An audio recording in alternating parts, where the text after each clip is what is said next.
My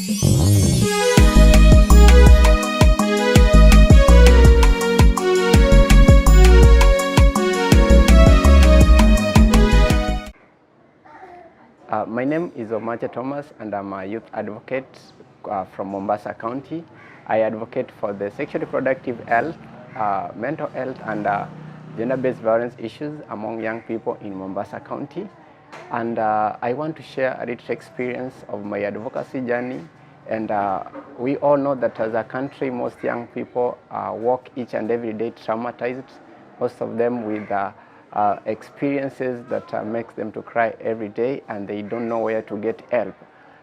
This is inspired by my story that I grew up in a broken family, and being in a broken family each and every day, you experience violence, and at that time, you have no one to speak to. There is nobody to listen to you, and you have no place where you can access information. The only thing that you can do is just to go through what you are going through, how bad or good it is. And this is the same case that is happening to my fellow young people, and this is what inspired me to advocate for these issues. But what is disturbing me in this journey of advocacy is that most young people continue to have HIV infection, there is high teenage pregnancies and GBV cases, and surprisingly enough, these things are happening not far from their homes where they're supposed to feel safe. Like recently, I've got many cases of young people complaining either is their father who is trying to seduce them. A father is someone who is supposed to protect his children. But in this case, if the father is the one lowering or sexually harassing you, how can you concentrate or grow as a young person who wants to achieve your dreams? At the same time, also we are having young people who live with guardians and other caregivers. These caregivers, instead of helping these young people to achieve their dreams, they are turning them to their sex object.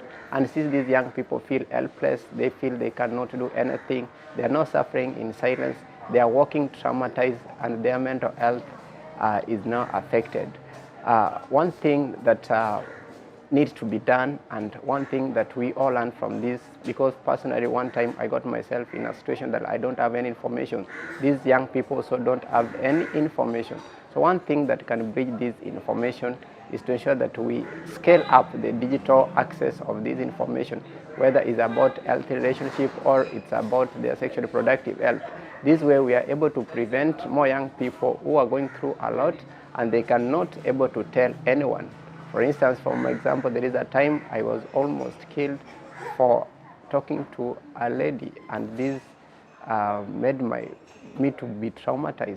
And in that situation, if I didn't find anyone to talk to, then it means I was able to even do other things that can take my life. This is the same thing that we need to talk to our fellow young people, that we need to invest more on peer-to-peer communication, and where young people can access a lot of information and are able to save themselves from the traumatized situations that they go through each and every day.